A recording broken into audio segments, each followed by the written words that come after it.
Gazette du Togo, une vision sur l'actualité togolaise et sur le monde. Mesdames, Messieurs, bonjour et merci de nous rejoindre pour votre rendez-vous politique dominical. Nous sommes ensemble pour 1h30. Lentement, le Togo marche vers 2020. Lentement, les partis politiques sont en train de prendre rendez-vous en congrès, en réunion, en concertation ou en pose de première pierre ou de lancement de chantier. Chacun va à son rythme. Le net a annoncé des primaires. Le parti a finalement tenu un congrès. Au bout, tout est net. Djeri Tama est désigné candidat à la présidentielle. Les commentateurs diront que c'est sans surprise. Pour la deuxième fois, l'un des plus jeunes acteurs politiques post-2005 convoite le fauteuil présidentiel bien gardé au palais de Lomé 2. Quelles sont les chances de la nouvelle candidature? Annoncée en plein débat autour de la 4e candidature de Fogna Singbe. Pour la candidature unique de l'opposition, le leader du net n'a-t-il pas clairement réaffirmé son ambition à faire sa propre politique? Cette candidature n'enterre pas déjà aussi l'ambitieux projet d'un candidat unique et apolitique de l'opposition. Au final, combien seront-ils en face du candidat du pouvoir? En attendant une réponse juste, il y a depuis plusieurs mois cette autre candidature qui parcourt certains endroits du Togo, mais aussi les médias. Cette autre candidature portée par Dr Aubin Kodoviton de Nouvelle Vision. Comme Djeri Tama, le responsable de Nouvelle Vision, est jeune. Vont-ils réussir à triompher là où leurs aînés ont échoué par le passé? En 1998, en 2003 ou encore en 2005 ou 2010, les présidentielles au Togo ont souffert de nombreuses critiques. Comment organiser alors un scrutin propre, juste et sans tâche en 2020? Voilà un défi. Dans le présent, les défis du Togo sont assez nombreux. Depuis quelques mois, le pays fait face à une vague sans précédent de braquage à Lomé. Le point noir de la semaine est Agwe Assiyeye, certains ajoutent même Bé. Qu'est-ce qui fait autant le succès des braqueurs de la capitale? Et pourtant, les forces de l'ordre ne baissent pas les bras, mais leur bon point semble être des points de tout bon soldat. Dieu seul sait combien ils sont à être pourtant positionnés à plusieurs carrefours de la capitale. À Lomé, on débat actuellement et c'est chaudement de la nouvelle initiative consacrée aux Togolais de la diaspora. Le HCTE ou le Haut Conseil des Togolais de l'extérieur est en campagne. 488 compatriotes se sont lancés à l'assaut des 77 postes. À propos de postes, les cadres militants de UNI ont massivement pris les tout derniers lors des élections municipales partielles. C'est Dr Aubin Kodoviton qui est notre invité, il est de Nouvelle Vision. Les numéros de l'émission sont 96 50 34 37 et 70 43 09 70. C'est Romaric Fritas qui est à la mise en onde technique. Docteur, bonjour. Bonjour Pierrot et bonjour à tous les auditeurs de la radio Pyramide. Comment vous allez? Je vais très bien par la grâce. C'est la première fois que nous vous invitons au D12 de Pyramide FM. Content d'être là ou pas? Très content et merci pour l'invitation. Tout d'abord, il y a cet accident et sur lequel nous allons revenir brièvement. Cet accident dans le cortège présidentiel à Lomé. Ces types d'accidents, il faut le reconnaître, ne sont pas fréquents. Et comment est-ce que vous l'expliquez? D'abord, pour parler de ma position par rapport à l'accident, il faudrait quand même avoir les éléments qui ont contribué à cet accident, parce que il y a certainement beaucoup de choses qui peuvent contribuer. On ne peut pas se baser sur seulement les on-dit pour donner sa position. Ça peut être dû à un malfonctionnement au-delà des efforts des mécaniciens et autres. Ça peut être dû à l'accès aux vitesses. Ça peut être dû également aux conditions des routes.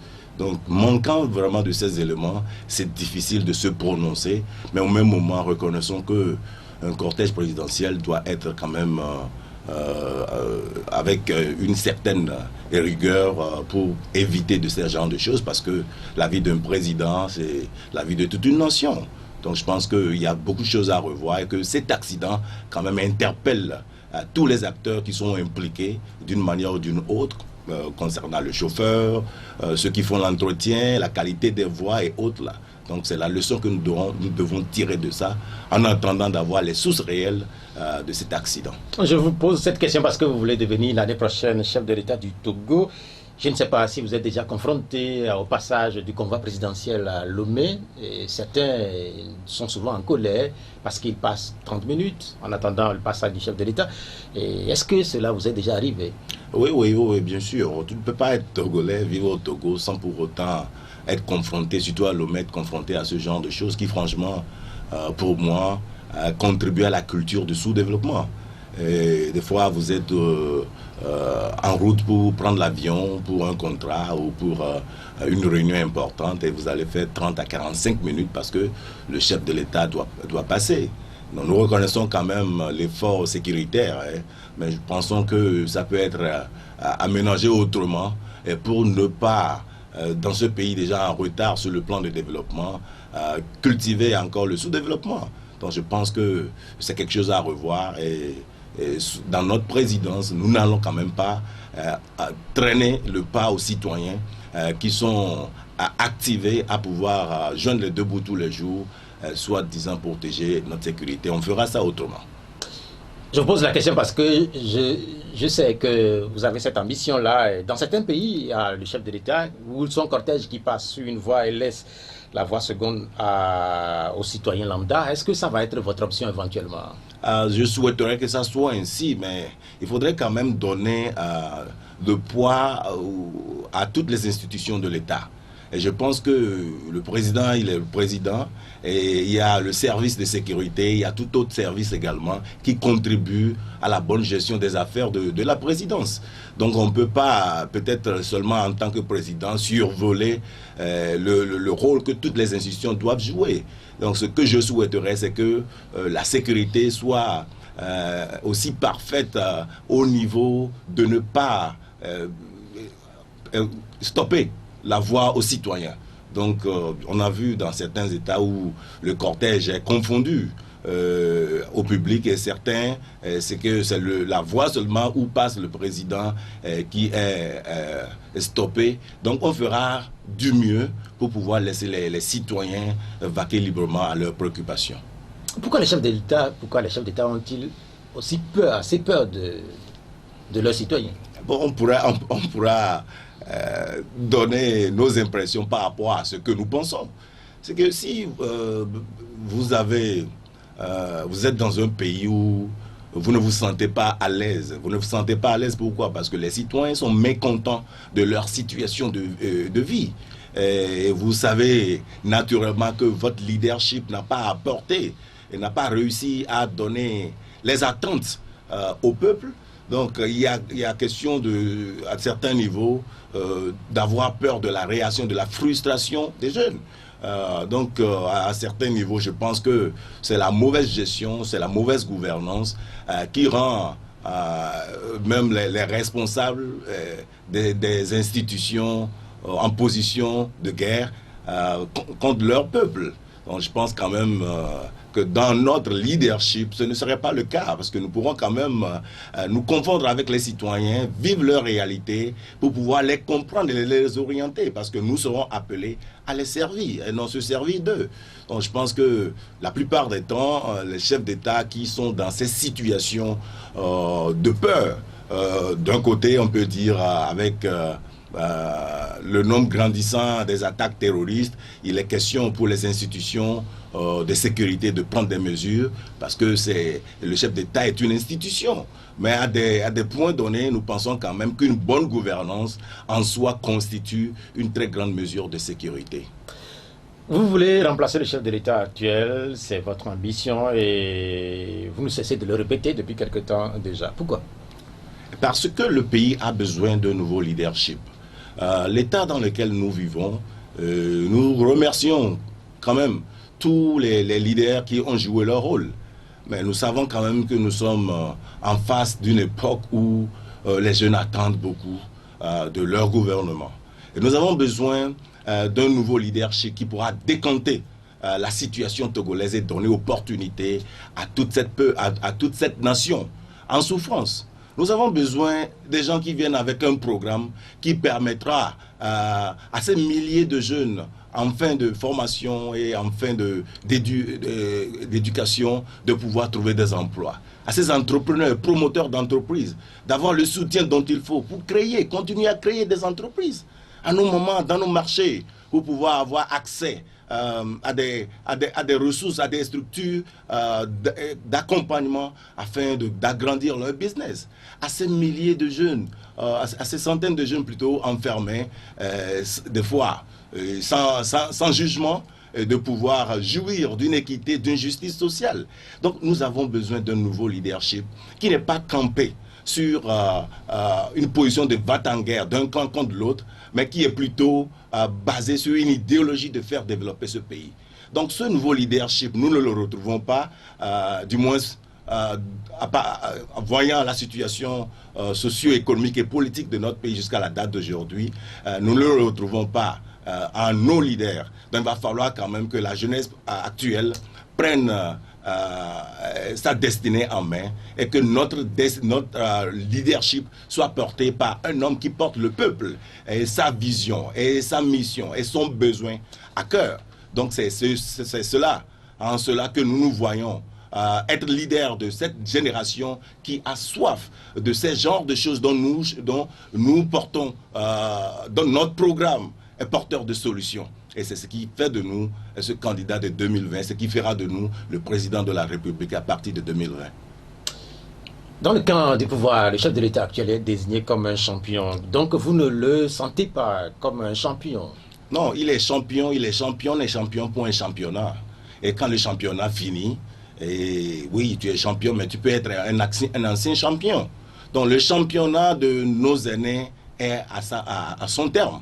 Donc c'est un nouveau championnat qui va bientôt démarrer où il ne sera plus le champion de l'époque. On a des événements comme des Miss Togo, on a des Miss Togo 2017, des Miss Togo 2018.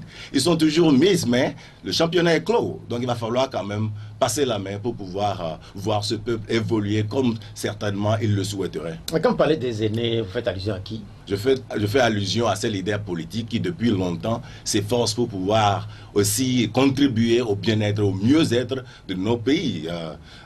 Précisément le régime en place et les leaders de l'opposition. Depuis votre apparition ou depuis que vous faites parler de vous, vous êtes dans un nini là que beaucoup de Togolais ne comprennent pas. Vous êtes ni pour le pouvoir ni pour l'opposition. Votre position semble être ambiguë quelque part. Bon, ça dépend du niveau d'analyse de chaque citoyen. Pour certains, oui, ils peuvent se dire que je suis dans ni, mais pour d'autres, ils peuvent comprendre clairement ma position. Parce que la position du régime ou de l'opposition n'est pas celle qui définit ce dont le peuple a besoin.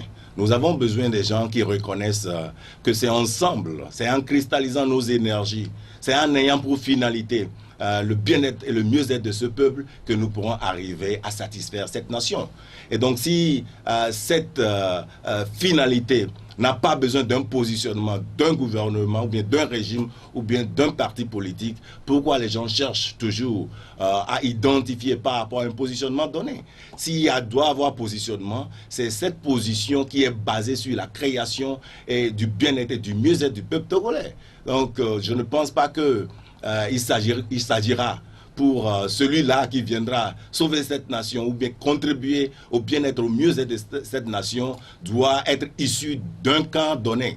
Mais c'est celui-là qui comprendra que nous avons besoin de mettre les ressources, les potentiels de ce pays ensemble, envers un programme défini, bien clair, bien précis, bien concis, qui arrive à satisfaire réellement les besoins de cette nation. C'est de ça que nous avons besoin. Est-ce que ce n'est pas ce que fait déjà Fagne Singé? Bon, le résultat est devant nous. S'il le fait bien, nous n'allons pas avoir ces milliers de jeunes dans la rue. Nous n'allons pas avoir, pour peut-être un appel à emploi de 70, 75, vous allez avoir des centaines de demandes. Ça veut dire que les jeunes souffrent. Voilà la situation du Togo. Voilà l'état de nos centres de santé. Voyez la situation des enseignants. Voyez la situation des retraités. Voyez la situation des agriculteurs.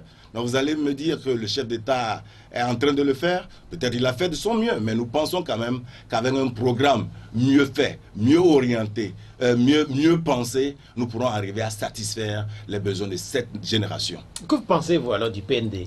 Le PND, c'est un programme national de développement qui apparemment à lecture est un programme à apprécier, même s'il y a toujours des choses à y ajouter, parce que reconnaissons que la perfection n'est pas de ce monde. Mais néanmoins, comme plusieurs programmes dans le passé, le PND est bien écrit. Mais comment faire de ce programme un réel outil, un réel instrument de développement? C'est là où la question doit se poser. Parce que nous avons vu beaucoup de programmes dans ce pays qui ont traîné, qui ont trimballé, avec même des ressources. Je peux donner l'exemple du programme PENPER dans l'agriculture, où il y a assez de ressources affectées, mais qui ne sont même pas utilisées jusqu'à presque l'expiration en 2020 de ce programme. Donc, le programme en soi n'est pas réellement le problème, mais c'est son application pour pouvoir satisfaire les besoins de ce peuple qui est le problème. Si déjà autour d'un programme national, parce qu'on a besoin d'un programme réellement national, mais qui est basé sur la recherche des solutions idoines aux maux qui gangrènent cette nation. Mais si le PND pourra satisfaire à cela, donc bravo. Mais nous croyons, avec l'expérience du passé, que le régime et les institutions ont de beaux programmes, de beaux tests, mais que le résultat que nous avons tous les jours n'est pas satisfaisant. C'est vrai que le PND est su des critiques venant des milieux de l'opposition depuis quelque temps, mais tous les partenaires, ou presque du Togo, certains grands sommités d'ailleurs aussi, font confiance à ce programme qui est ambitieux, à ce qui paraît. Bon, je ne refuse pas, faire confiance en ce programme n'est pas le problème. Mais c'est la finalité, c'est le produit du programme. Et quand on prend par exemple le PNIASA, quand on prend les programmes comme... Il y a beaucoup de programmes dans ce pays qu'on devrait applaudir. Mais les résultats sont où? Les résultats, c'est à travers les résultats que nous pourrons quand même apprécier le programme. Oui. Ils font confiance en ce programme, mais il faudrait aussi faire confiance aux acteurs ou à ceux-là qui doivent appliquer le programme. Donc aujourd'hui, le PND, oui, c'est un bon programme, un programme à ne pas saboter d'ailleurs. C'est un programme qui pourra quand même contribuer valablement au soutien de programmes que nous, à la Nouvelle Vision, nous avons. Donc, je remercie quand même les partenaires qui font confiance en ce programme et je les rassure qu'ils auront des acteurs très bientôt qui vont mettre non seulement ce programme en application, mais qui feront tout pour que ce programme puisse porter les fruits escomptés. Donc, quelque part, vous vous retrouvez dans ce programme? Oui, nous nous retrouvons largement dans le programme, parce que même avant la publication du programme national de développement, et pour ceux qui nous suivent, nous avons parlé à la Nouvelle Vision d'un programme national d'urgence de développement qui, naturellement, prend en charge la situation précaire des jeunes dans ce pays. C'est un programme qui prend en charge la situation de nos parents retraités, des enseignants, des experts dans les centres médicaux et autres. Donc il va falloir quand même mettre sur pied un programme autour d'un tronc de développement. Donc si aujourd'hui le régime actuel se retrouve dans cette optique et a développé un programme national de développement qui largement satisfait aussi notre optique, donc ce qu'il y a à faire, c'est seulement apporter nos expertises, nos compétences, nos ressources pour l'améliorer et en faire un réel instrument de développement. Celui qui incarne ce que vous critiquez s'appelle Faure Gnassingbé. Est-ce que vous l'avez une fois rencontré déjà? Pas encore, mais je souhaite vivement. Si vous le rencontrez, qu'est-ce que vous allez lui dire? Moi, je vais le rencontrer pour lui présenter le programme que nous avons, le programme de continuité après son régime, pour qu'il soit rassuré quand même qu'il ne laissera pas le peuple dans de mauvaises mains, que nous avons un leadership prêt à assurer la continuité de l'État, que nous sommes des gens destinés à pouvoir assurer la sécurité des institutions et à pouvoir développer des programmes qui donneront résultat aux besoins de notre peuple. Il y a beaucoup de choses également que nous pourrons puiser de leurs efforts, mais que nous avons des initiatives, des innovations qui feront du Togo un master country. Qui est ce Togolais qui ne veut pas voir le Togo évoluer? Donc je pense que même lorsqu'il quittera en 2020, il serait fier de voir le Togo toujours évoluer. Donc être rassuré quand même que son successeur a les compétences dont il faut pour assurer la continuité de l'État. Je pense que c'est important. Pour vous, c'est fini, Faure Gnassingbé? C'est le peuple qui décidera de ça, mais nous pensons qu'il reconnaîtra que le régime unir et le gouvernement a atteint son apogée. Et si vous atteignez vos apogées dans vos entreprises et vous continuez à pouvoir vous maintenir, il n'y a qu'une seule option, c'est le déclin. Donc je pense qu'il a compris qu'il est temps de faire place à un nouveau leadership. À un leadership surtout qui n'est pas axé sur la chasse à l'homme, un leadership qui n'est pas axé sur le combat des hommes, mais plutôt sur une idéologie de développement, sur une idéologie de travail d'équipe, sur une idéologie pragmatique qui portera des fruits aux citoyens. Ce que vous venez de dire, est-ce que ce n'est pas plus une incantation qu'autre chose? Parce qu'on vient de sortir quand même d'une série de consultations électorales.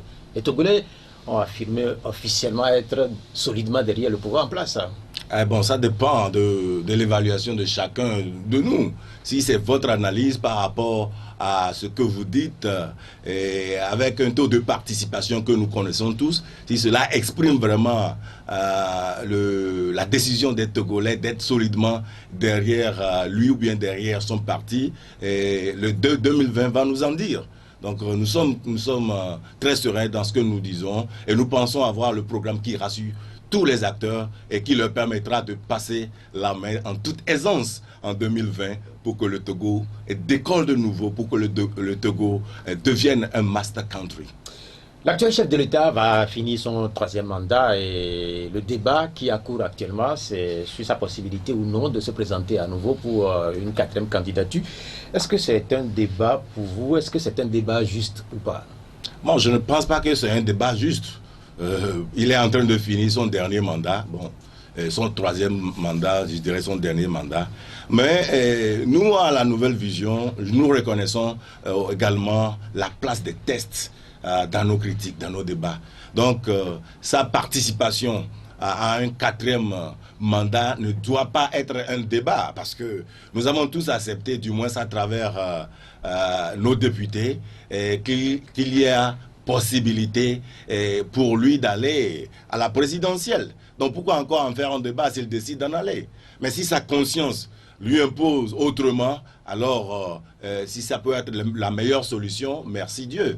Mais nous ne pourrons pas en faire un débat. Il est un citoyen comme nous tous, il jouit des droits et des tests légaux, et les droits et les tests légaux lui donnent l'opportunité d'être candidat en 2020. Mais ça ne lui donne pas le droit ou bien le devoir d'être toujours président, parce que c'est le peuple qui en décidera. Donc, comme le dirait Faure Gnassingbé lui-même, sa situation personnelle est réglée par les dernières révisions constitutionnelles.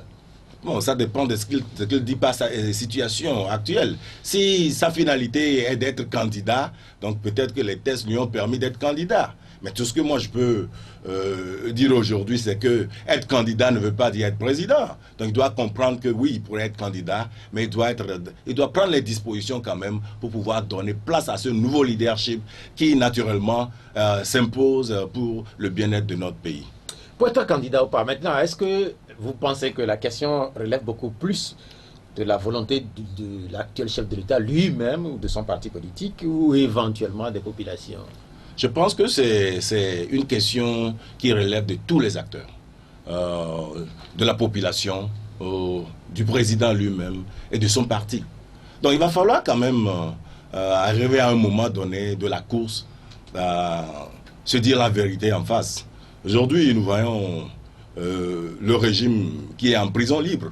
Et si on a commencé par parler de la sécurité, du cortège présidentiel, de la sécurité même de certaines personnes, des institutions de nos États qui n'ont plus vraiment la libre circulation. Je l'appelle prison libre parce que voyant ce que leur leadership a posé comme résultat ou bien à imposer comme misère sur la population, ils ne se sentent pas en sécurité. Donc il est temps quand même qu'ils puissent céder le passage et laisser place à un nouveau leadership. Et ce qui est mieux, ce qui est bon, intéressant dans notre approche, c'est que quitter le pouvoir ne veut pas dire quitter le Togo. Et quitter le pouvoir ne veut pas dire que vous n'avez plus rien à dire par rapport à la situation politique du pays. Mais quitter le pouvoir, là, nous donnons dans cette nouvelle dynamique, dans cette nouvelle vision, nous donnons place à ceux-là d'être également des partenaires de développement de ce pays.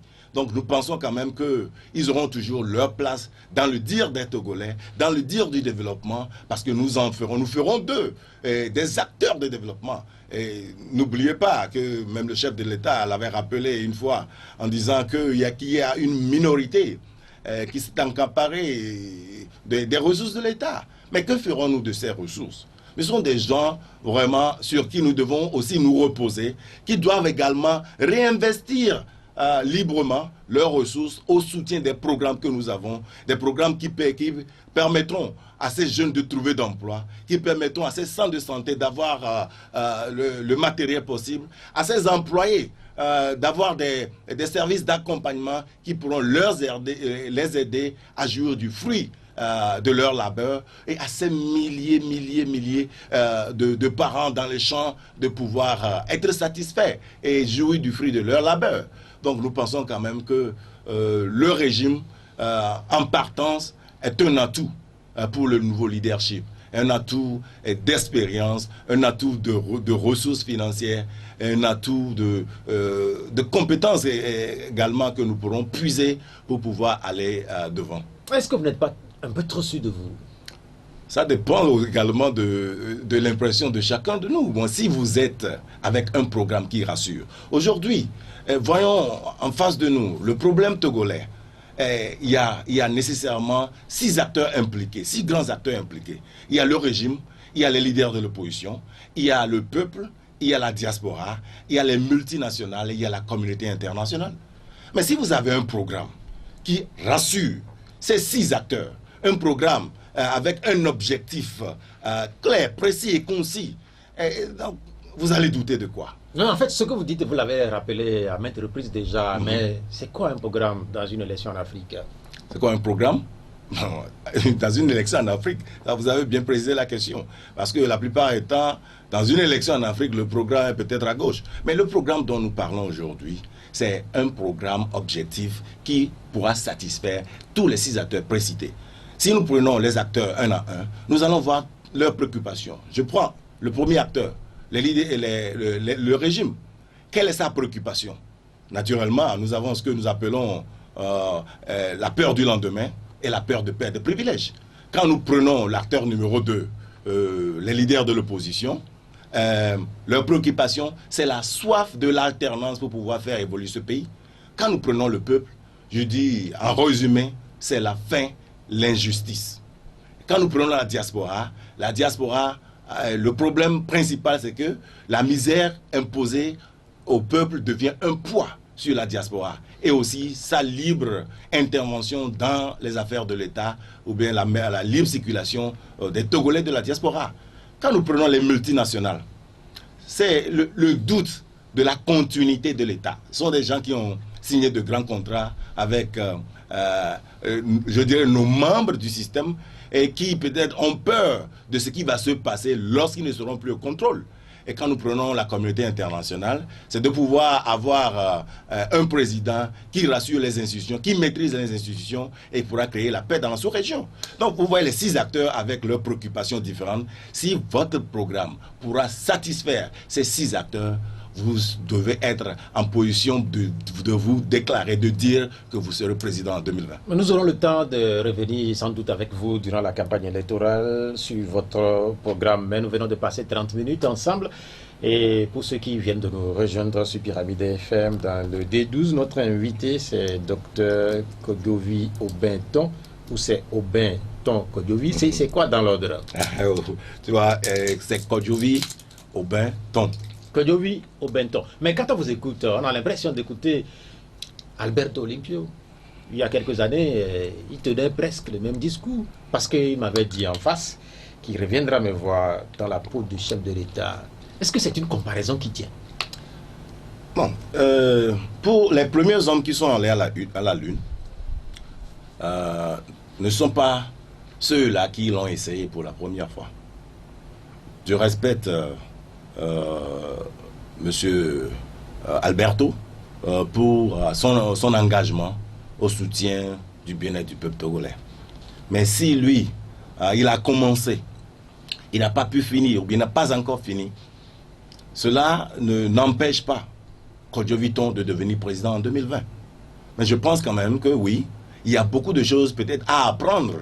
Je ne parlerai pas d'échec, mais de la non-accomplissement de la vision des autres. Et nous en avons appris.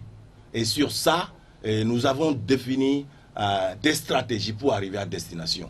Donc si lui n'a pas pu atteindre sa destination, nous le remercions quand même pour tous ses efforts, et ces efforts aussi qui sont peut-être contributeurs plutôt, à notre programme, à l'élaboration du plan que nous avons pour arriver à destination.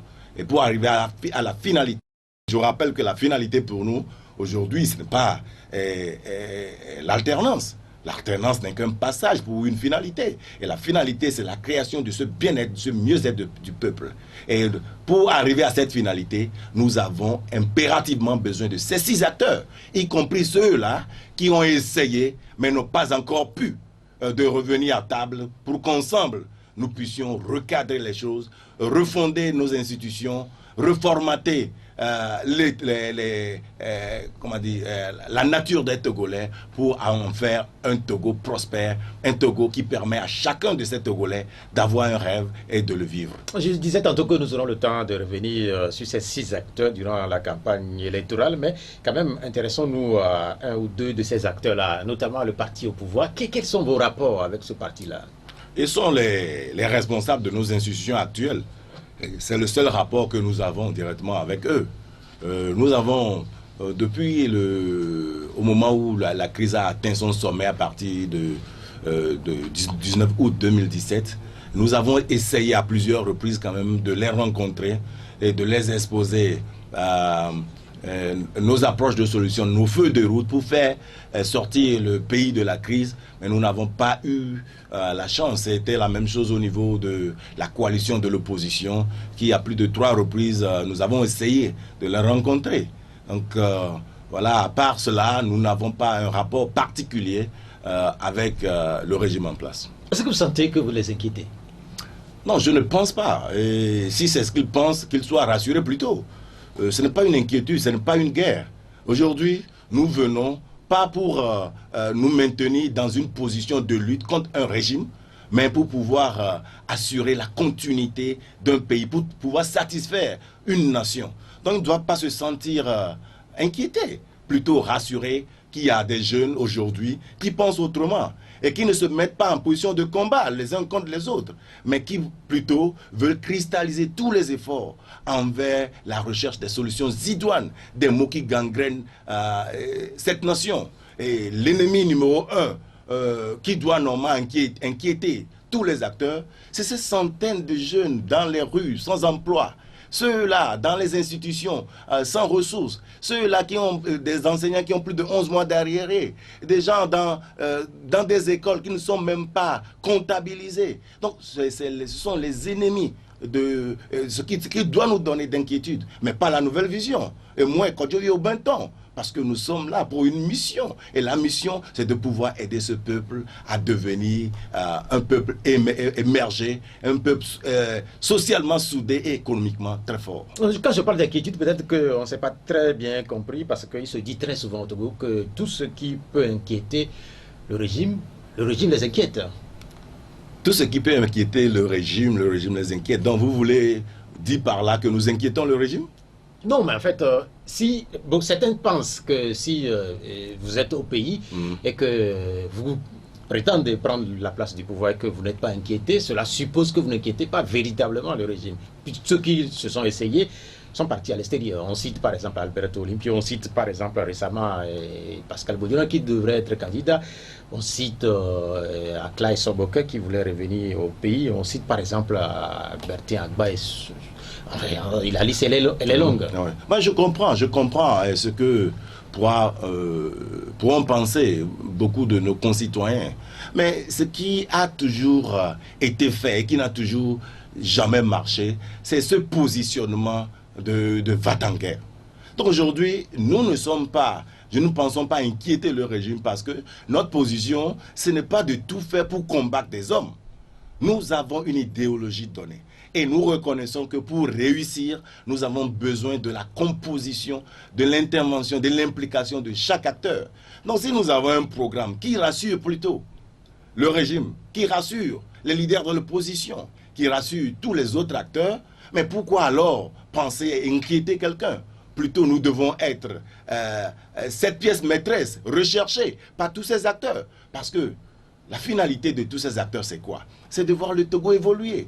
Donc si nous sommes là pour composer avec chacun d'eux, pour faire évoluer cette nation, nous n'inquiétons personne et nous ne pensons pas être une inquiétude pour qui que ce soit. À vous écouter, il faudrait se départir des positionnements va-t-en-guerre. Justement, parce que plus de 30 ans, nous avons vu, oui, ce positionnement quand même donne la popularité, mais ne donne pas le résultat. Il n'est pas question de continuer à faire les mêmes choses de la même manière, dans les mêmes conditions et espérer des résultats différents. Et tout régime, hein, si on va parler en général, tout régime dictatorial, et pour que ça puisse partir, il faut deux choses. Il faut la force supérieure ou bien il faut la sagesse. Donc si nous n'avons pas l'un, il faut utiliser l'autre. Donc nous pensons que là où nous sommes aujourd'hui, les positionnements de va-t-en-guerre n'aideront personne. Il va falloir quand même composer avec chacun de nous et de mettre plutôt en finalité ce peuple et ses besoins. Ces jeunes, ces mamans, ces vieillards, ces centres de santé et ces jeunes emprisonnés, il faut les mettre au devant et composer avec chacun de nous pour arriver à trouver une solution non inquiétante mais plutôt rassurante pour le peuple. Sur la question des va-t-en-guerre, j'avais dit dans mon introduction, est-ce que vous allez pouvoir réussir là où vos aînés ont échoué? J'ai rappelé les années 98, 2005, 2010 ou encore 2003 et aujourd'hui.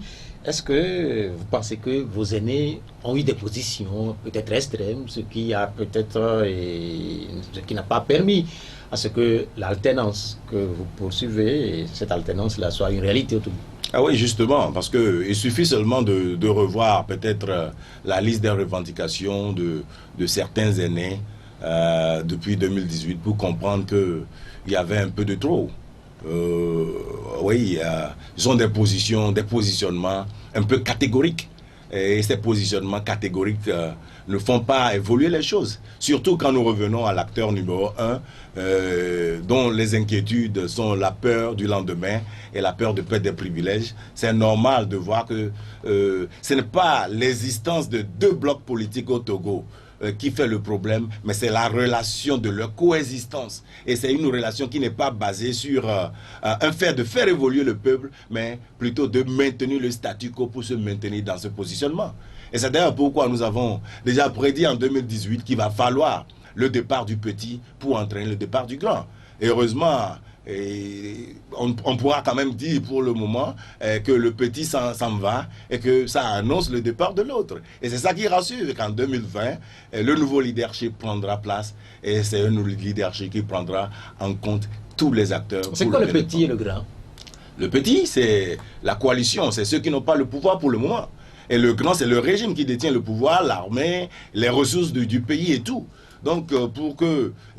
Bon, parce que la question primordiale était de savoir quelle était ma position. Donc, il y avait deux blocs. Il y avait soit vous êtes de l'opposition, soit vous êtes du régime. Donc, ce sont les deux blocs qui existent au Togo, naturellement. Bon, on pourra aussi parler de ceux qui se sont définis en position de centristes. Mais voilà les deux blocs qui existent. Le petit, c'est les leaders de l'opposition, et le grand, c'est le détenteur du pouvoir aujourd'hui. Est-ce que vous avez l'impression que ces deux petits et grands-là veulent vraiment céder la place? Bon, nous sommes arrivés à une époque où ce n'est plus même question d'une volonté de leur part. L'évolution des choses l'impose. En 2020, ça va s'accomplir, qu'ils le veuillent ou pas. Et parce que je ne pense pas qu'ils ont voulu, en décembre 2018, ce qui s'est passé, mais ils l'ont eu. Et je ne pense pas qu'ils ont voulu ce qui s'est passé récemment sur plusieurs points. Mais c'est venu. À des moments donnés, il faut comprendre que si tu atteins ton apogée et tu t'efforces à te maintenir, tu deviendras médiocre. Les leaders de l'opposition, oui, ils ont fait des boulots à apprécier. Le régime, oui, ils ont eu des programmes à apprécier. Mais ils doivent aussi reconnaître que nous ne sommes pas, le peuple n'est pas aussi satisfait, le peuple n'a pas eu les attentes. Parce que, voyez autour de nous, tous les jours, tous les matins, voyez la liste des gens qui vous demandent même un petit 5 000 pour pouvoir acheter, payer leurs ordonnances. Voyez des jeunes de vos âges qui vous demandent un transfert de 2 000 pour faire manger seulement la famille. Alors que ce sont des gens qui ont appris des métiers, qui sont allés à l'école et qui ont été formés, mais qui sont à la maison sans opportunité. Au moment où nous voyons d'autres en jouir, d'autres qui peuvent prendre même l'hélicoptère pour aller acheter Boma à Vaughan. Mais nous sommes certains qu'ils doivent reconnaître tous, et que ce soit les petits ou les grands, qu'il est temps de cesser cette lutte des hommes et de pouvoir céder la place à ce nouveau leadership qui prend les besoins du peuple en main et qui reconnaît, qui donne la place à chacun d'eux de devenir partenaire pour créer le Togo dont nous rêvons tous. Nous allons nous intéresser à un autre acteur, peut-être le deuxième, avant que les auditeurs ne commencent par vous poser des questions, c'est le peuple. Est-ce que ce peuple vous connaît? Le peuple, je dirais, pas encore en entier. Mais le peuple ne tardera pas à connaître celui qui porte son programme, celui qui porte son espoir, celui qui est sa solution, celui qui, franchement, se sacrifie pour lui donner résultat de ses attentes. Bon, je pense à travers ces médias, à travers ces jeunes tous les jours, un nombre grandissant qui veulent aussi devenir des ambassadeurs de notre vision, le peuple ne tardera pas à nous connaître. À nous connaître veut dire quoi? Ce n'est pas seulement connaître Kodjo Viton en tant que candidat aux élections de 2020, mais c'est de connaître, de reconnaître que nous avons un programme qui va satisfaire leurs besoins. Un programme qui finalement transformera le Togo et donnera place à toute compétence de jouir de ses fruits, à ces acteurs, à ces milliers d'acteurs de Togolais, de pouvoir bénéficier de leurs œuvres. Et donc nous pensons que ça ne tardera plus et que nous sommes dans le temps. Et nous sommes dans le temps prescrit. Et en 2020, le résultat nous en dira plus. Il se dit également que pour être chef d'État en Afrique, il faut avoir un carnet d'adresses assez fourni, notamment à l'international. Qui vous connaissez là-bas? À l'international, moi je pense que c'est une interprétation un peu déphasée de la chose quand les gens parlent d'un carnet d'adresses bien garni. Oui, en Afrique, la plupart des présidents, selon ce que nous en disons à chaque fois, sont devenus présidents parce qu'ils sont téléguidés par d'autres acteurs. Bon, nous ne voulons pas être les mêmes personnes avec différents noms. Nous ne voulons pas être des leaders téléguidés par les autres. Nous voulons construire un Togo autonome, surtout sur le plan économique. Un Togo où les leaders peuvent prendre des décisions pour protéger le bien des citoyens. Donc si c'est ça le cas, pourquoi alors être à la recherche des adresses internationales?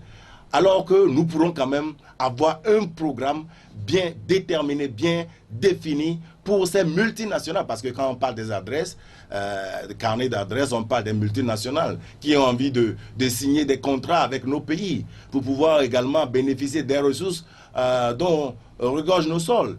Donc, si nous avons un programme qui les attire, nous n'avons pas besoin de carnet d'adresses, mais c'est à eux maintenant de chercher nos contacts. Et nous faisons cette lutte-là de cette manière. Au lieu d'être à la recherche des carnets d'adresses pour devenir des leaders téléguidés, nous voulons plutôt être ces leaders-là qui ont un programme qui attire ces multinationales de s'aligner derrière nous en protégeant le bien-être de nos populations. Je vous ai demandé il n'y a pas très longtemps ce que vaut un programme dans une élection en Afrique, mais est-ce que vous voulez dire que les Jean-Pierre Fabre, les Bob Kitani, les Yeri Tama ou encore les Agbome Kodjo qui ont été déjà candidats à une élection présidentielle au Togo n'ont pas eu de bons programmes? Non, je ne dirais pas ça et je ne me mets jamais dans la posture d'un évaluateur de programme des autres. Parce que c'est au peuple de décider par rapport au programme que vous avez.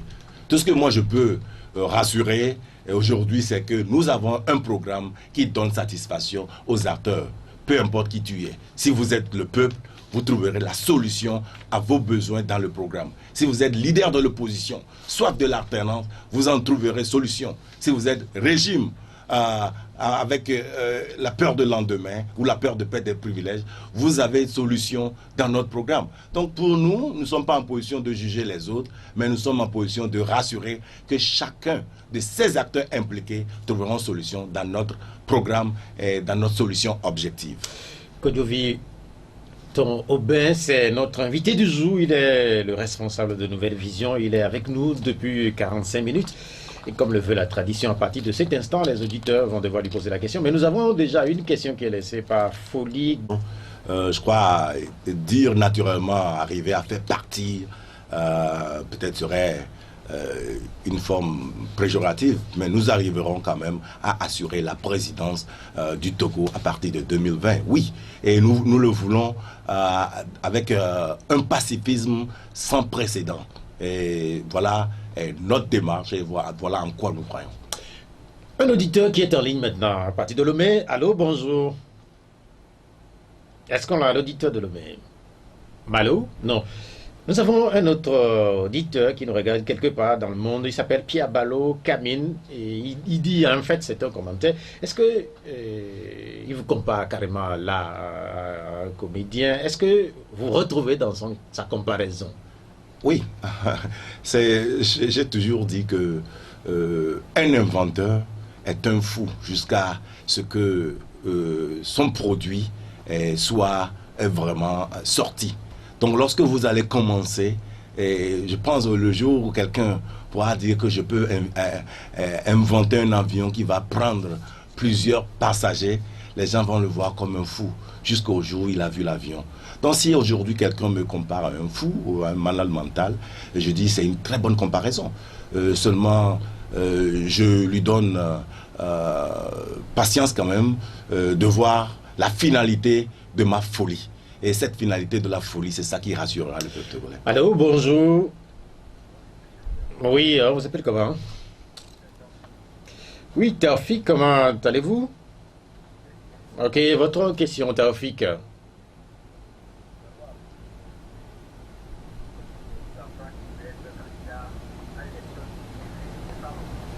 Justement. Justement, exactement.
Taoufik, on a compris le fond de votre pensée. Deux questions. La première question sur le nombre de bureaux de vote, votre capacité éventuelle à mobiliser des ressources pour pouvoir avoir les procès-verbaux, etc., etc.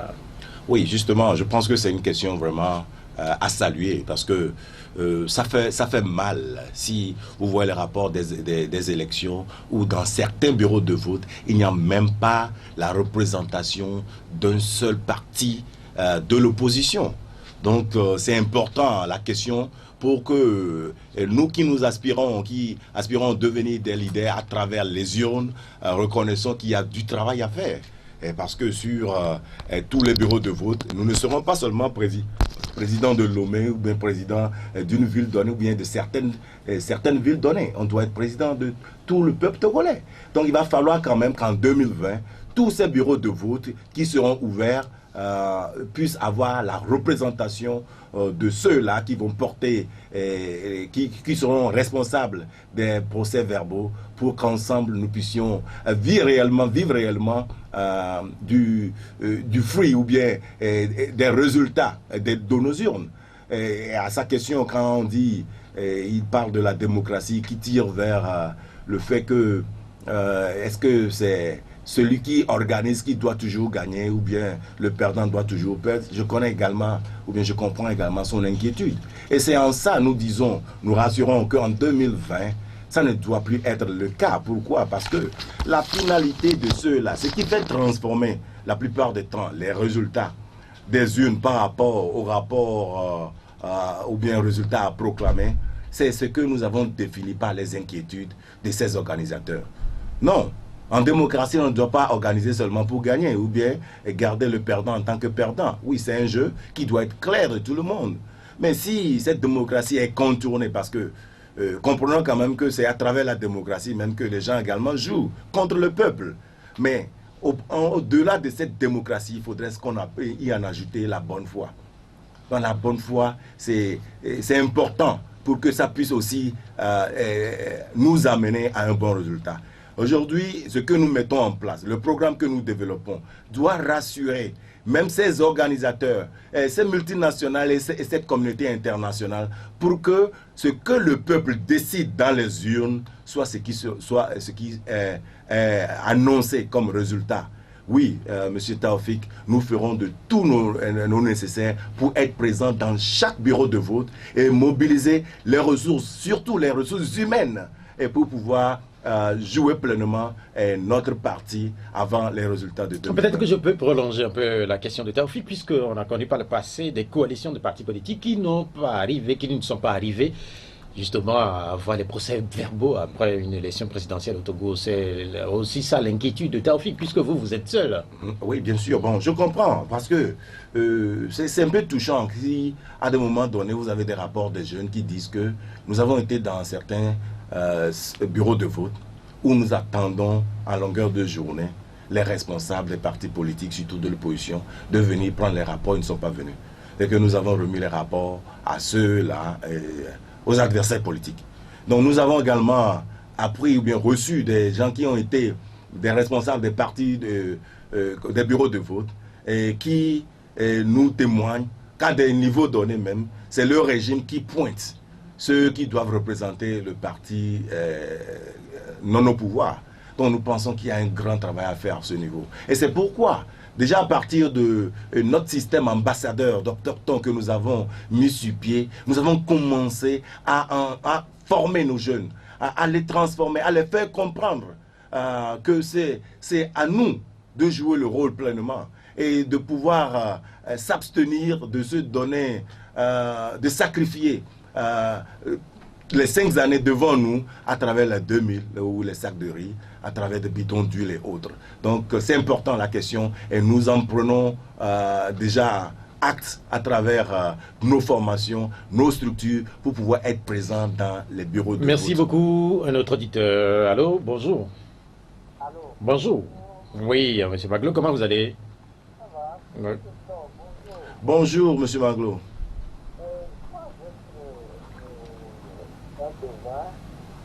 Moi, je parie sur le Togolais de 30 ans pour vous en 2020, malgré vos programmes supplémentaires.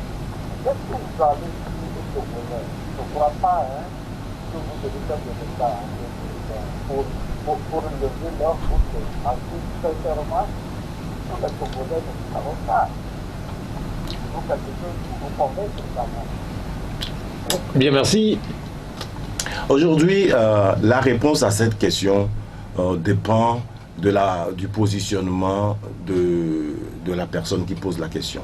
Si vous êtes du peuple, qui est le troisième acteur, parce que quand vous voyez dans nos analyses, nous avons scindé la nation togolaise en différentes catégories. Nous parlons du régime, nous parlons des leaders d'opposition, nous parlons du peuple, de la diaspora, des multinationales et de la communauté internationale. Parce que c'est tous ceux-là ensemble qui sont sur le territoire, qui s'appellent Togolais. Donc si vous parlez en tant que peuple, donc pour pouvoir donner solution, réponse à votre question, c'est de vous parler du programme que nous avons pour répondre aux inquiétudes que vous avez. Aujourd'hui, ce que nous voulons faire du Togo, c'est par rapport à la création des emplois et à la gestion sereine, la gestion de nos institutions, c'est d'abord de faire de chaque région des gouvernorats. Et nous allons faire de ces 5 régions des gouvernorats où il y aura un gouverneur partout.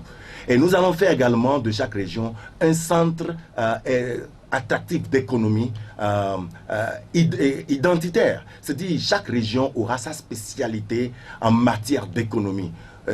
Pour être un peu plus clair, je dis par exemple, on prend la région des Savanes pour dire que la région des Savanes sera spécialisée dans le textile.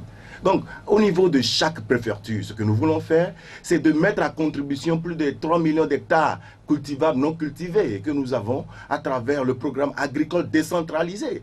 Et ce programme permettra au niveau d'abord de chaque village de pouvoir produire la matière première, le coton.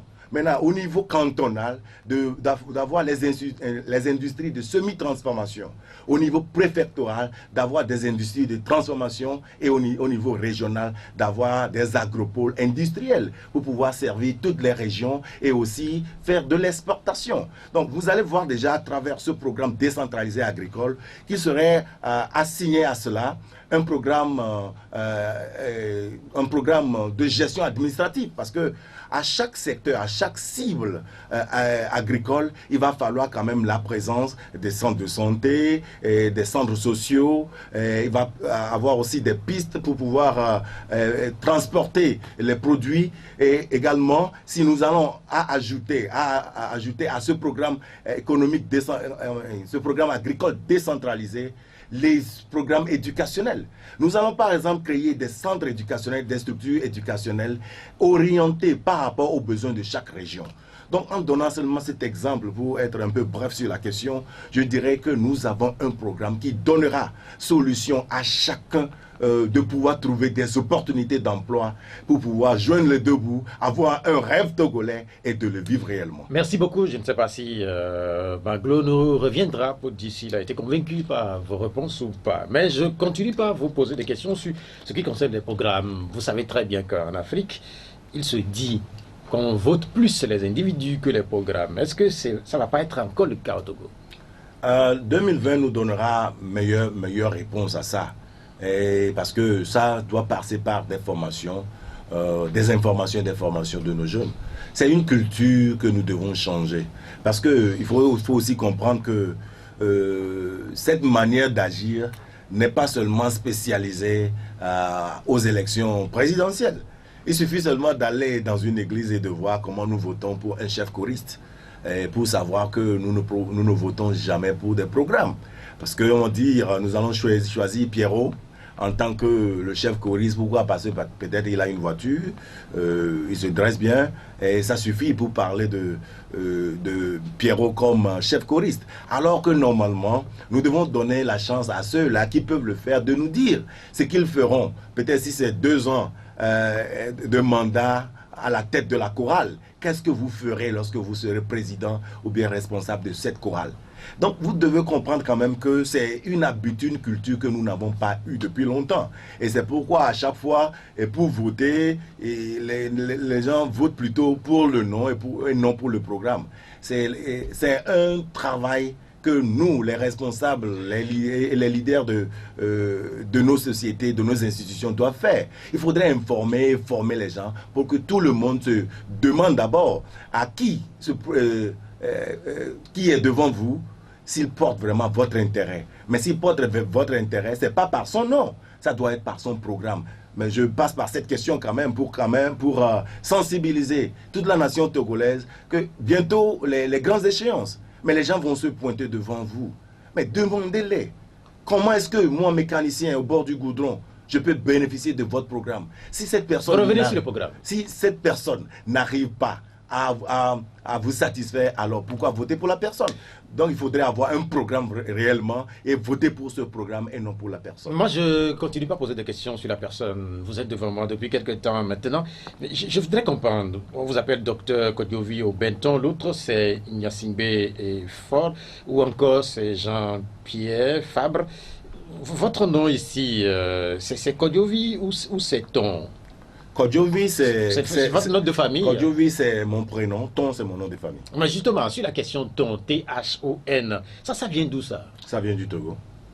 Oui, c'est vrai que ça vient du Togo, mais vous savez très bien qu'il y a des débats sur les noms, quand des noms qui s'apparentent un peu à des noms français. Je ne sais pas si c'est togolais, Thon, ça vient de quelle région? Oui, ça c'est également une très bonne question et c'est l'une de nos formations que nous faisons toujours aux jeunes. Parce que à chaque fois que cette question m'est posée, je demande quelle est la finalité de la question. Aujourd'hui, on vous demande vous êtes d'où, vous dites que vous êtes d'Anéron, vous dites Anéron où, vous dites Djamadji, Djamadji où, dans quelle famille, vous dites famille la Tevi, fils de quelle femme. Ah, c'est la deuxième femme de telle. Et tout ça là pour faire quoi? Pour pouvoir différencier les choses, pour pouvoir nous séparer. Mais quelle est la finalité de ces questions? Qu'est-ce qui définit un Togolais? Est-ce que c'est le nom ou bien c'est sa nationalité? Il faudrait quand même qu'on puisse arriver à faire du territoire togolais un territoire de tous les Togolais. Mais il n'y a pas question de se dire, lui il est nordiste, lui il est sudiste, lui il est d'Atakpamé et autres. Donc c'est une formation. Et je vous remercie pour la question parce que ça me permet de commencer à dire aux jeunes aujourd'hui de cesser de demander les origines trop précises des gens parce que ça ne fait que nous diviser. Aux États-Unis, malgré la largesse de ce pays, je ne vois pas les gens se demander, vous êtes américain d'où? Vous êtes américain, ils disent, I'm American. Et c'est tout. Mais ici, dans nos pays, on cherche à différencier jusqu'à la dernière personne pour se dire est-ce que j'ai eu un problème dans le passé avec tel ou tel. Pensons plutôt aux compétences de la personne et à ce que la personne porte au lieu de nous abattre naturellement sur les origines précises. Auditeur en ligne, bonjour. Allô, bonjour. Oui, Oui, Kolani, comment vous allez? Bon, Kolani, allez-y pour votre question. Merci beaucoup, Monsieur Golani. Aujourd'hui, le Togo, les Togolais ont besoin du changement du système de famille nationale. Mais en ce temps, et les petits bâtiments que vous avez cités, c'est encore de maintenir encore des peuples dans le système mondial. Vous comprenez? Moi, je vous dis, sincèrement, pour tous les humains, il est temps que vous apportez encore aux anciens. Et ensemble, aujourd'hui, les gens ont besoin de ce changement. C'est-à-dire, je pense que bon, il faut qu'on s'unir ensemble, ensemble, on ne fait pas dans le système. Pour le fait que le cadre, même le système dans lequel ils sont. Quand vous le dans un système, c'est pas nécessaire. C'est très bien, c'est ça. Tout le monde, c'est ça, qui doit choisir la situation en voyant la nature de nos citoyens. Aujourd'hui, si je demande quelqu'un d'avoir fonctionné en politique, est-ce que vous connaissez le président? Quel est votre problème? Or, il y a combien de mois pour aller aux élections? Oui, les anciens. Oui, Kolani, qui sont les anciens? Les anciens, est-ce que vous connaissez les mouvements? Ceux qui sont là, des partis politiques, dans le canton, dans le secteur civil, dans le secteur civil. Il n'a qu'à s'apporter ici ensemble avec l'énergie. Une seule personne, c'est celui que nous allons porter devant. On le fait ensemble. Et quand on aura cette alternance, on va se poser une transition pour changer le système. Donc on a compris, ce n'est pas une question, c'est donc une suggestion à l'endroit de notre invité.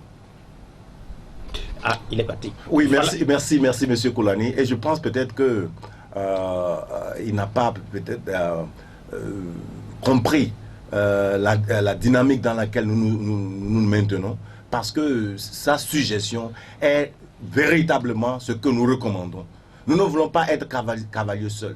Nous ne voulons pas combattre des hommes, mais nous voulons combattre tout le système. Nous voulons combattre la manière dont nous-mêmes, nous gérons nos propres choses. Donc c'est dans cette dynamique que nous nous positionnons. Et nous n'allons pas faire le combat en laissant de côté les autres ou bien en faisant d'eux des adversaires. C'est pourquoi j'ai dit depuis le début de l'émission que nous prenons en compte chaque acteur. Donc aujourd'hui, dans sa situation, pour pouvoir nous suggérer d'aller vers les aînés et aussi d'avoir de travailler, de cristalliser nos énergies, je pense que ça ne sera pas nouveau à nous et nous continuerons à le faire parce que nous croyons également que c'est ensemble. Et il a bien souligné également que même dans le système au pouvoir et dans le régime au pouvoir, ils ont besoin de changement. Donc si nous apportons un nouveau système, et un nouveau système qui rassure tous ces acteurs, je pense que nous sommes dans la dynamique suggérée par M. Kolani. Nous avons un autre auditeur. Allô, bonjour. Maglo, pour nous dire si vous avez été convaincu ou pas.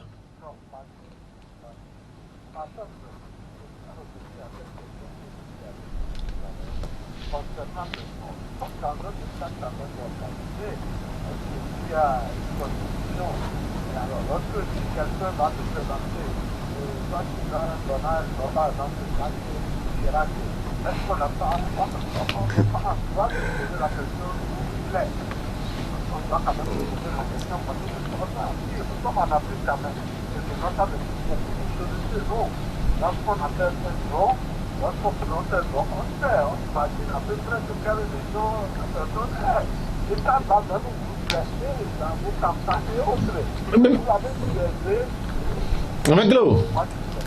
Oui, Maglo, en fait, ce sont dans ces tons. Vous l'imaginez de quelle région, hein? Les tons sont du Bénin. Ah, ok.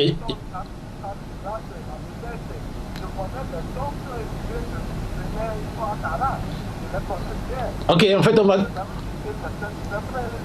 Ok, je vais donner la possibilité à notre invité de réagir à votre deuxième passage.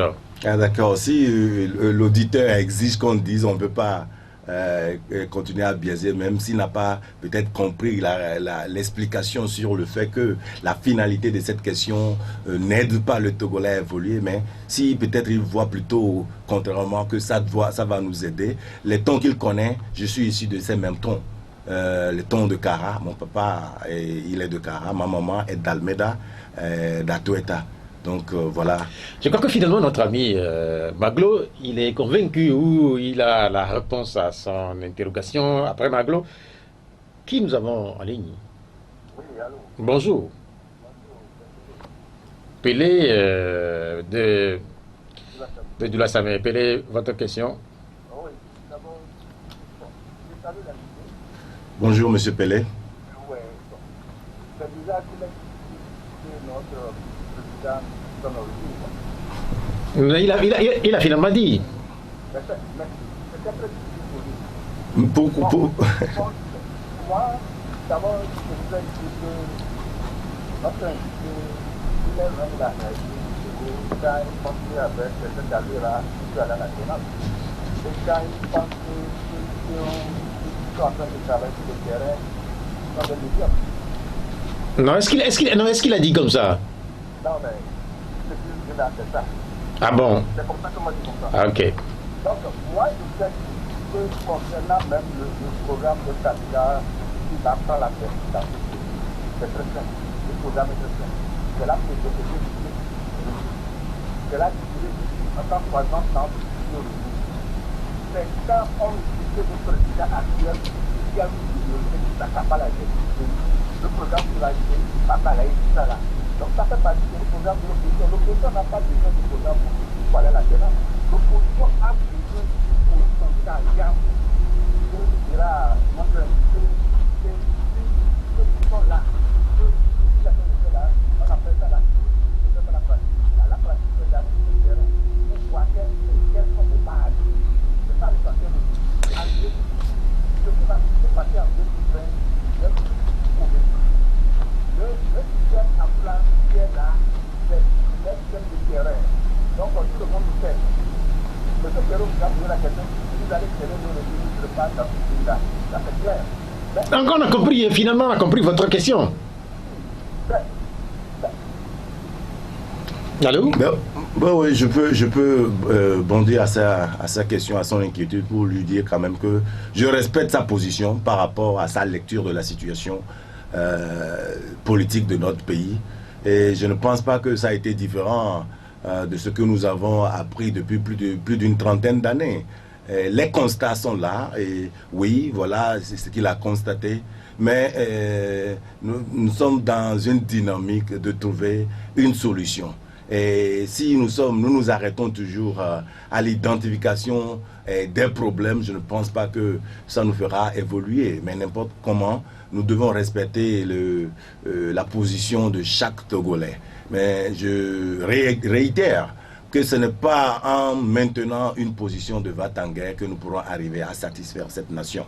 Mais c'est plutôt en mettant tous ensemble les forces de la nation, en considérant tous les acteurs et en rassurant chacun pour que nous puissions donner place au nouveau leadership qui fera l'exploit qu'il a souhaité.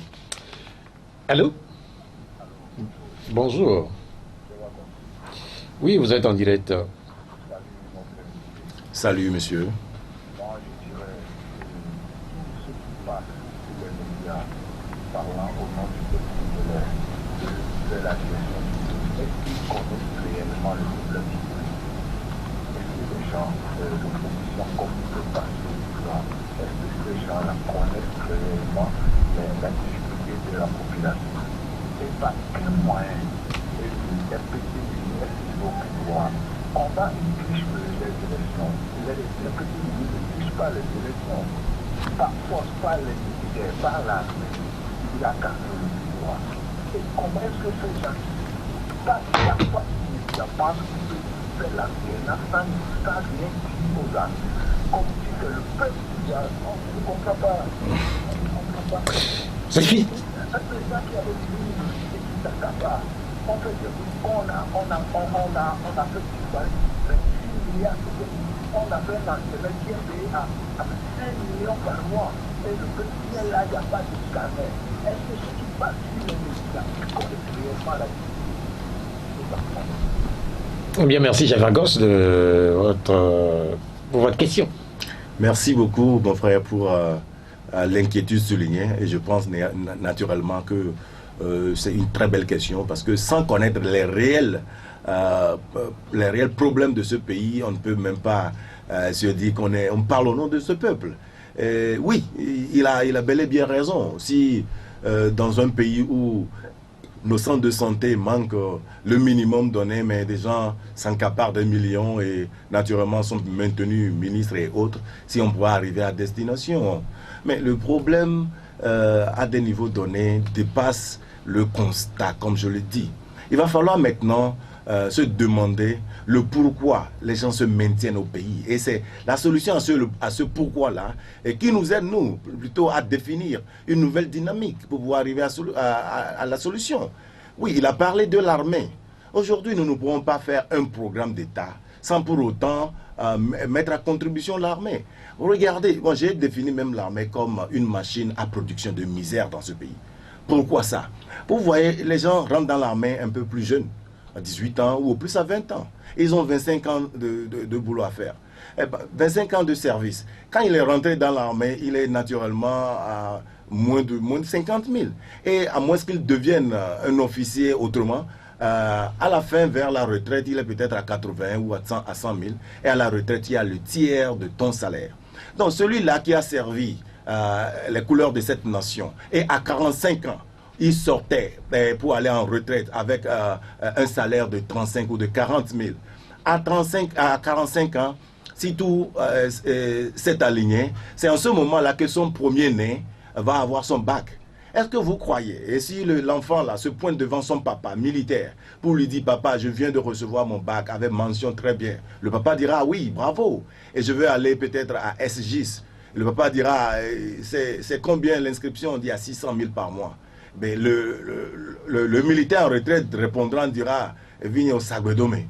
C'est ce qui veut dire que la situation de nos forces de l'ordre doit être également au cœur de nos programmes. Ce n'est pas seulement quelque chose qui concerne le régime en place. Pour nous, dans nos programmes, nous devons tout faire pour satisfaire chaque acteur. Et si les acteurs voient en notre programme une assurance d'une vie meilleure, je ne pense pas que les choses vont continuer à être comme elles sont aujourd'hui. Mais si nous catégorisons les gens, nous pensons toujours que l'armée c'est le malfaiteur de ce pays. Et nous ne reconnaissons pas le jeu joué ou bien les responsabilités de l'armée. Ceux-là qui en profitent vont toujours en profiter pour pouvoir satisfaire leurs besoins.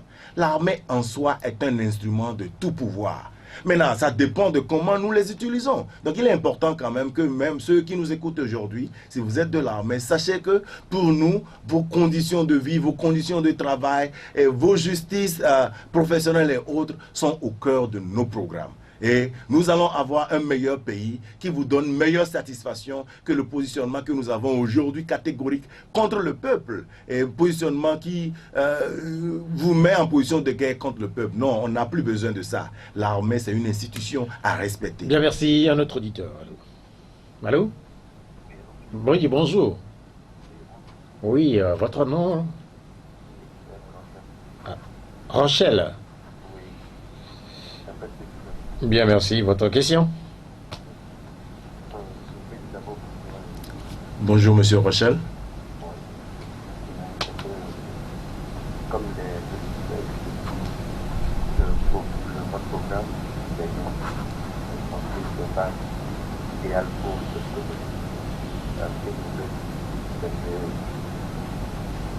si vous avez toute l'ambition, je pense que le gouvernement a dû créer de la richesse. Mais avoir cette ambition, c'est très important. Mais aussi dans des choses de standards je pense qu'il faut créons beaucoup d'emplois pour les jeunes.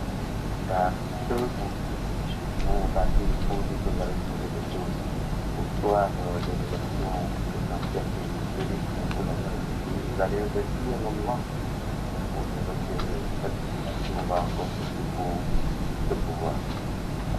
Moi, je suis très président des élections locales passées. À chaque fois que on appelle cette population de venir dans la rue, on les voit pratiquement. À notre cette population qui a encore beaucoup pour vivre. Rochelle, on a compris, on va permettre à l'invité. Oui, merci monsieur Rochelle. Je pense que oui, tout le monde définit l'idéal de ce pays à sa manière. Et selon moi, je dirais plutôt aussi là, s'il connaît l'idéal du pays et pense pouvoir créer des entreprises pour pouvoir donner d'emploi aux gens, il n'a qu'à aussi se rapprocher de ceux-là qui ont voulu créer des entreprises, de ces institutions. On en a vu la dernière fois qui a fermé ses portes suivant de simples discussions, apparemment des choses non fondées, et en libérant les jeunes au chômage, plus beaucoup de jeunes au chômage. Donc si l'idéal de ce pays était seulement de créer des entreprises, je pense que depuis 2009 que je me suis engagé dans ce combat, surtout à travers la Togolese Foundation, j'aurais trouvé une solution nationale. Je pense également que notre aide doit aussi comprendre que pour pouvoir mieux évoluer économiquement et impacter la vie de toute cette nation, il doit avoir un programme qui pourra être appliqué, qui pourra être mis en exécution que par un État, et c'est le programme que nous avons. Nous avons besoin de la magistrature suprême aujourd'hui. Pourquoi? Parce que nous avons un programme national qui ne peut être mis en application que par un État. Donc ça devient maintenant un outil pour pouvoir ouvrir la voie à tous ceux-là, comme il le dit, qui veulent créer davantage des entreprises, ouvrir la voie à la diaspora, de pouvoir investir et créer des opportunités pour les jeunes. Oui, je respecte également, en passant, son opinion sur nos programmes, mais je lui quand même convie de continuer à nous suivre, ou bien de s'approcher peut-être vers nous pour comprendre en long et en large ce que nous portons comme programme pour cette nation. Nous allons peut-être avoir un dernier auditeur. Allô? Bonjour. Oui, votre nom? Oui, Georges, votre question? La seule question que je voudrais poser à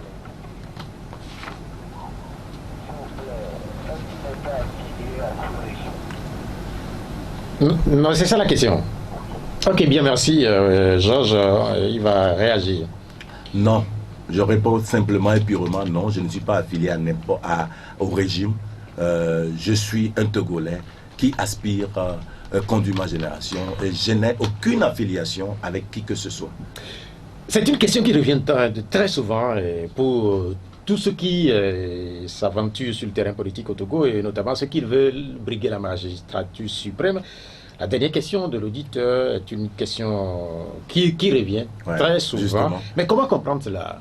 Non, c'est parce que la plupart du temps, on nous a habitués à deux systèmes, à deux options au Togo. Moi, j'ai compris en faisant seulement, en allant un peu en arrière pour voir comment même nos partis se sont créés. Qu'est-ce qui donne la popularité à nos partis politiques ou à nos leaders politiques? C'est le positionnement, ce n'est pas le programme. Quand on parle, par exemple, de l'ancien parti RPT qui détenait le pouvoir, qu'est-ce qui a fait la popularité au régime UFC, au parti UFC en ce moment-là? C'est son positionnement, le positionnement catégorique du leader qui fait vraiment sa popularité. Et quand ça a commencé à biaiser un peu, l'ANC a pris. Et l'ANC s'est catégoriquement opposé et a pris la popularité. Qu'est-ce qui a fait la popularité du PNP? C'est son positionnement. Donc si aujourd'hui, vous êtes là et vous n'avez pas ce style depuis les temps immémoriaux qui se positionne catégoriquement contre ou catégoriquement pour, les gens sont confus. Donc si les Togolais se posent la question de savoir si ce n'est pas des partis alliés, des partis souterrains et autres là, bien des gens financés par le régime qui font figure, ils ont raison de poser la question. Et je les respecte pour ça parce que c'est notre habitude. Mais nous devons quand même comprendre et ou bien essayer d'évoluer au-delà de ça et comprendre et voir la démarche, analyser le pragmatisme des choses et voir la situation devant nous. Je disais dans l'introduction à cette émission que Diéry Tama est candidat à l'élection présidentielle. On vous a vu au congrès tenu ce samedi à Lomé. Et je disais aussi que vous avez peut-être le même âge ou sinon peut-être un peu âgé que Diéry Tama. Est-ce que c'est un tournant important de l'histoire de notre pays que des jeunes veulent finalement prendre leur destin en main?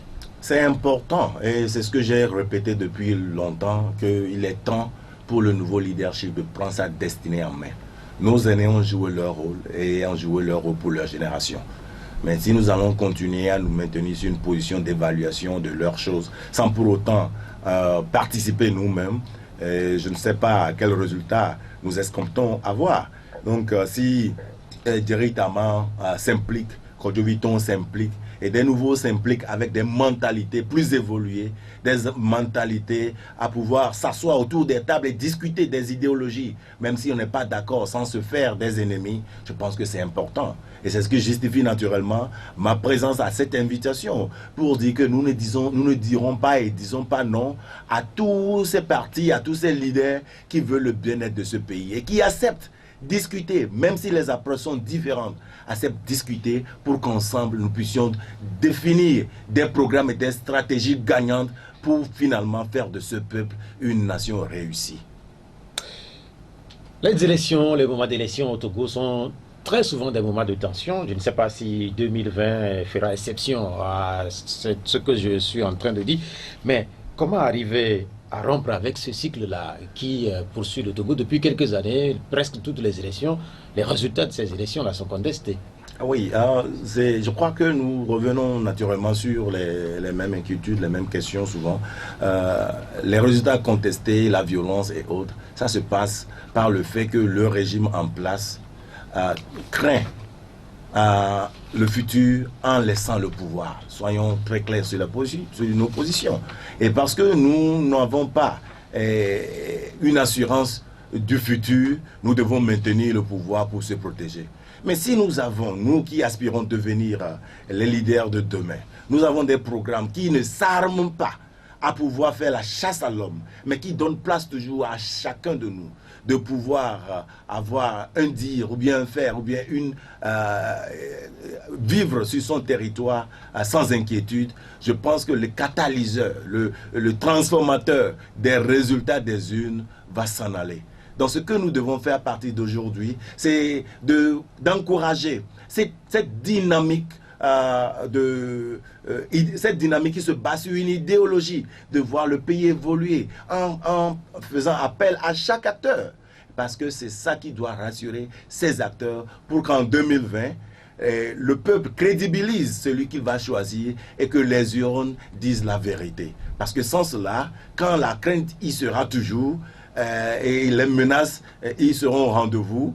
Ceux-là qui détiennent le pouvoir seront toujours dans des positions frustrées, des positions de va-t-en-guerre et chercheront toujours à maintenir, à oppresser ce peuple pour maintenir le pouvoir avec une simple finalité de se protéger. Donc nous devons quand même rassurer tout le monde et avoir un esprit plus ouvert, un esprit plus acceptif à tout le monde pour construire un pays avec une élection 2020 paisible et sans violence. Quelqu'un dira que tout est dans l'organisation du processus qui va venir, celui de 2020.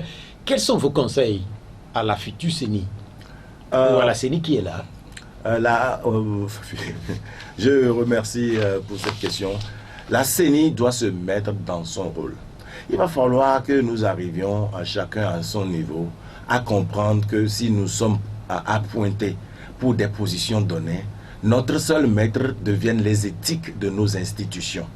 Oui, nous avons des leaders, nous avons ceux-là à qui nous devons des rapports, des obligations de résultats, mais ces résultats doivent être alignés avec les éthiques de nos fonctions.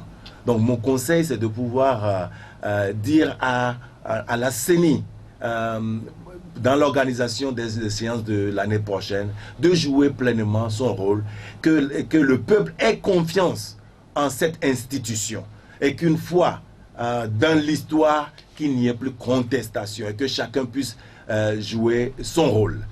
Nous n'avons pas à essayer de plaire à un champion donné, mais nous devons tous à plaire à notre population et à notre fonction. Donc que chacun joue pleinement son rôle en toute légalité et en toute légitimité. Que nos prières soient attendues pour que l'année prochaine le Togo ait des élections sans tâche, des élections propres, justes, démocratiques et transparentes. Mais dans l'urgence, pour les Togolais, c'est comment vivre paisiblement, notamment dans la ville de Lomé, qui est secouée depuis quelque temps par une série de braquages. Il y en a eu encore cette semaine, notamment à Goué, à Siyeye. Est-ce que c'est que les Togolais se démunissent face aux braqueurs? Ça, c'est une question très inquiétante. Hein. C'est une situation de plus en plus inquiétante. Lorsque nous voyons la présence régulière de nos forces de l'ordre, des crimes, des braquages qui se multiplient à chaque fois. Donc, nous devons quand même, en tant que peuple, avoir confiance en nos institutions. Mais ils doivent également mériter notre confiance. À ce niveau, moi, je ne dirais que je ne pourrais qu'encourager les forces de l'ordre à redoubler d'efforts pour pouvoir avoir cette confiance de cette nation. Et au même moment, dire à la population togolaise que la sécurité n'est pas simplement et purement du ressort des forces de l'ordre. C'est nous tous, en tant que citoyens, qui nous devons être vigilants et apporter les informations nécessaires pour que ces institutions puissent faire jouer leur rôle pleinement. Donc c'est un conseil plutôt à ce niveau que je donne aux institutions des forces de l'ordre de pouvoir redoubler d'efforts, de changer de stratégie pour qu'enfin ces braquages soient stoppés dans nos villes et que les Togolais puissent vivre en sécurité. Les Togolais ont été également nombreux à vous suivre sur les réseaux sociaux, notamment sur notre page Facebook. Est-ce que vous avez un mot à l'endroit de ces Togolais-là, puisqu'on sait qu'il y a un processus d'organisation de ces Togolais de l'extérieur sous la forme du Haut Conseil des Togolais de l'extérieur. Est-ce que vous avez un message pour ces Togolais-là? Oui, justement, moi je voudrais quand même rassurer les Togolais de la diaspora qu'ils sont l'espoir de notre pays. Et la place que nous réservons à ces Togolais de la diaspora dans le programme que nous portons pour ce peuple à partir de 2020 est très importante. Et nous sommes aussi rassurés que oui, plusieurs d'entre eux sont mécontents, méfiants, dubitatifs du processus à cause de ce qui s'est passé, de ce qui continue de se faire voir dans notre pays. Mais nous les rassurons quand même qu'ils sont l'espoir de cette nation et que notre programme économique se base naturellement sur eux et que nous voulons faire des Togolais de l'extérieur et ceux à capacité ici au pays les premiers investisseurs de notre économie afin que nous puissions finalement avoir un régime qui a le contrôle de son économie, qui n'a pas un déficit budgétaire et qui ne sera pas téléguidé par les institutions financières internationales ou les multinationales, mais faire du Togo un pays économiquement autonome où le leadership aura pleinement l'éventail de prendre des décisions à l'avantage de cette population. Nous devons comprendre à partir d'aujourd'hui que la violence ne nous conduira pas à destination. Nous devons tous cristalliser nos efforts pour le Togo de demain et donner place à cette jeunesse de vivre un rêve. Merci beaucoup, Dr Kodjovi Obenton de Nouvelle Vision. Cette émission, elle s'achève. Merci à Romaric Fritas pour la mise en onde technique. Je suis Pierrot Atiogbe. Au revoir. La Gazette du Togo, une vision sur l'actualité togolaise et sur le monde. Rejoignez-nous sur le www.lagazettedutogo.com ou sur nos comptes Facebook, Twitter et YouTube. Pour tout contact, écrivez à contact@lagazettedutogo.com ou appelez le 92 80 88 53. La Gazette du Togo, c'est l'information en continu.